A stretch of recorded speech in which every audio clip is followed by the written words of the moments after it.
Hey guys, welcome again to our channel. I am Renuka and you are watching Master It. Previous video में हमने discuss किया था strategic brand management process. Link मैंने description में provide कर दी है. You can go and check it out there. आज हम डिस्कस करने वाले हैं types of branding strategies. So without wasting any time, let's get started.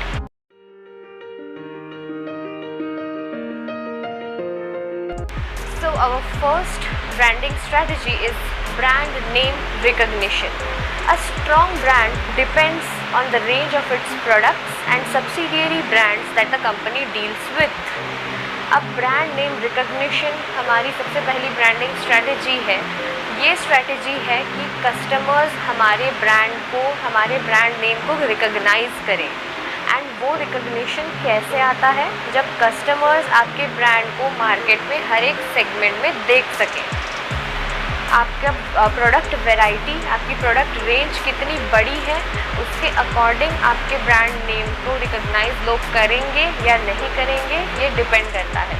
अगर हम एग्जांपल लेंगे पतंजलि का, तो पतंजलि के cosmetics, medicines, baby products, instant mixes, snacks, हर एक सेगमेंट में उन्होंने इतना रैपिडली अपने प्रोडक्ट रेंज को इंक्रीज़ कर दिया कि आज हम पतंजलि को हर कोई रिकॉग्नाइज करता है एंड वो हर एक सेगमेंट में दूसरी कंपनीज़ को compete कर रहे हैं. इसीलिए वो एक स्ट्रॉन्ग ब्रांड है. ओके, एंड लोग उन्हें रिकॉग्नाइज कर रहे हैं, उनके ब्रांड नेम को रिकॉग्नाइज कर रहे हैं. तो उन्होंने अपनी ब्रांड नेम रिकॉग्निशन स्ट्रैटेजी को बहुत अच्छे से फॉलो किया है. हर एक प्रोडक्ट रेंज में उन्होंने अपना प्रोडक्ट रखा है, अपना प्रोडक्ट उतारा है, जिसकी वजह से हर एक सेगमेंट में, चाहे कस्टमर किसी भी सेगमेंट को टारगेट करे, या वो मेडिसिन लेने जाए या फिर वो कॉस्मेटिक्स लेने जाए, पतंजलि के प्रोडक्ट्स उन्हें दिखते ही हैं, जिसकी वजह से उनका रिकॉग्निशन रेट बहुत हाई हो चुका है. तो ये है ब्रांड नेम रिकॉग्निशन. इसका सिंपल फंडा यही है कि हमारे ब्रांड को लोग ईजिली रिकॉग्नाइज करें.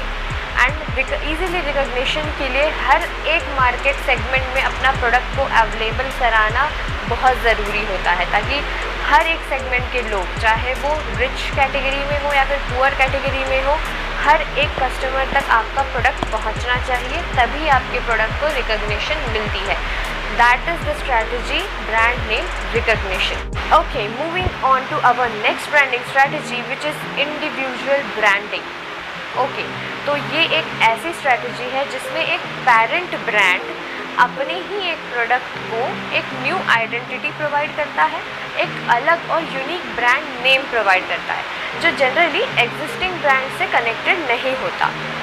एंड सबसे मेन चीज़ इसमें ये होती है कि वो जो पेरेंट ब्रांड है, वो इस न्यू अपने प्रोडक्ट को, जिसको उसने ब्रांड का नाम दिया है, उस ब्रांड को वो इंडिपेंडेंटली वर्क करने के लिए अलाउ करता है. एंड इससे होता ये है कि मार्केट में जितने भी कंपटीटर्स हैं, उनको एक कंपटीशन मिलती है एंड काफ़ी सारे प्रोडक्ट रेंज होने की वजह से कंपटीशन बहुत टफ हो जाती है.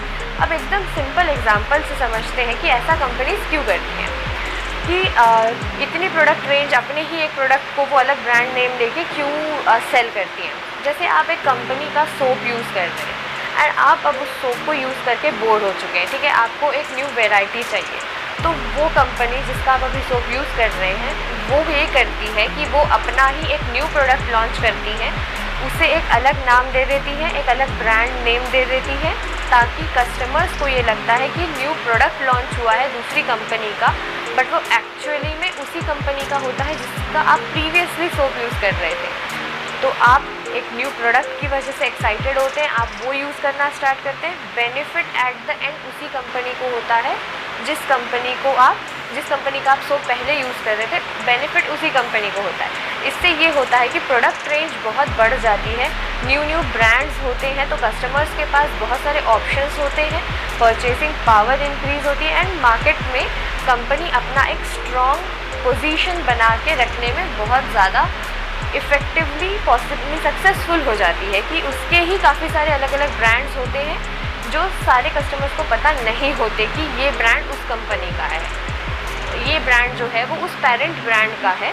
तो इसीलिए परचेसिंग बहुत ज़्यादा हो जाती है एंड उसी सेम पेरेंट ब्रांड का मार्केट में पोजीशनिंग बहुत ही स्ट्रॉन्ग हो जाता है. तो ये है सेकंड इंडिविजुअल ब्रांडिंग। इसे इंडिविजुअल ब्रांडिंग इसलिए कहा जाता है ताकि क्योंकि जो पेरेंट कंपनी है, जो पेरेंट ब्रांड है, वो अपने जो न्यू ब्रांड उन्होंने लॉन्च किया है उसे वो इंडिविजुअली वर्क करने के लिए अलाउ कर देती है, उसमें वो इंटरफेयर नहीं करती बीच बीच में, वो अपना अलग वर्क करती है। एंड जो ये न्यू ब्रांड उन्होंने बनाया है उसे वो अपना अलग वर्क करने देती हैं, उसकी स्ट्रैटेजीज अलग होती हैं, बट होती वो उसी पेरेंट ब्रांड कंपनी का है, वो ब्रांड उसी पेरेंट ब्रांड कंपनी का होता है जिसे उसने लॉन्च किया है, बट वर्किंग उनकी अलग अलग होती है। सो यही है इंडिविजुअल ब्रांडिंग। अब नेक्स्ट हम एक इमेज के थ्रू समझेंगे कि individual branding and actually individual branding क्या है, तो एक इमेज के थ्रू हम इसे समझते हैं।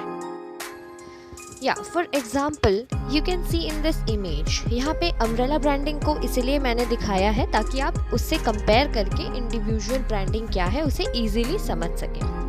अब आप देख सकते हैं कि इन individual branding all the products have different names and a different unique identity, as the parent company is not selling all the products with same name and logo.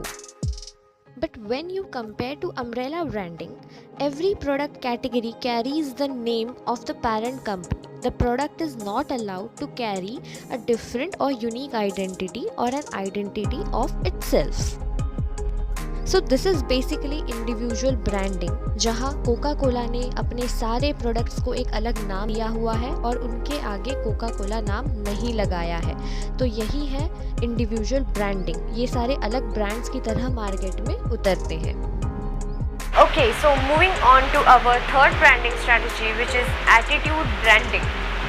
तो कंपनी के पास बाकी सारी कॉमन ब्रांडिंग स्ट्रैटेजीज़ के अलावा कुछ alternate tactics होती हैं जिनके हेल्प से वो एक इमोशनल कनेक्ट बनाते हैं। तो एटीट्यूड ब्रांडिंग उन फीलिंग्स को मार्केट करता है जो आपके कस्टमर के माइंड में होती है आपके बिजनेस के लिए। ओके, एंड ज़रूरी नहीं होता कि ये फीलिंग्स आपके प्रोडक्ट्स या सर्विसेज से जुड़ी हो। It's all about a particular feeling, lifestyle और personal identity.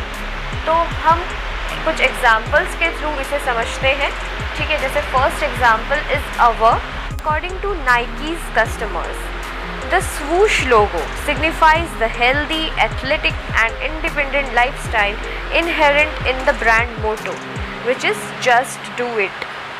The Nike brand summarizes this attitude. Okay, so Nike brand इस एटीट्यूड को समराइज़ करता है, एंड कोका कोला और एप्पल जैसे ब्रांड्स भी ये सारी चीज़ें करते हैं, एटीट्यूड ब्रांडिंग को वो यूज़ करते हैं। एक्चुअली एटीट्यूड ब्रांडिंग कंपनीज़ को हेल्प करता है कि वो किसी भी इंडिविजुअल के sense of identity and self expression में कंट्रीब्यूट कर सकें। फॉर एग्ज़ाम्पल, जैसे हम किसी को आईफोन का सबसे कॉस्टली फ़ोन यूज़ करते हुए देखते हैं तो उस पर्सन की आइडेंटिटी, इमेज हमारी नज़रों में बहुत चेंज हो जाती है। तो वो जो उस पर्सन की आपकी नज़रों में आइडेंटिटी चेंज हुई है, उसका सेंस ऑफ आइडेंटिटी आपकी नज़रों में चेंज हुआ है, वो हुआ है उस ब्रांड की वजह से।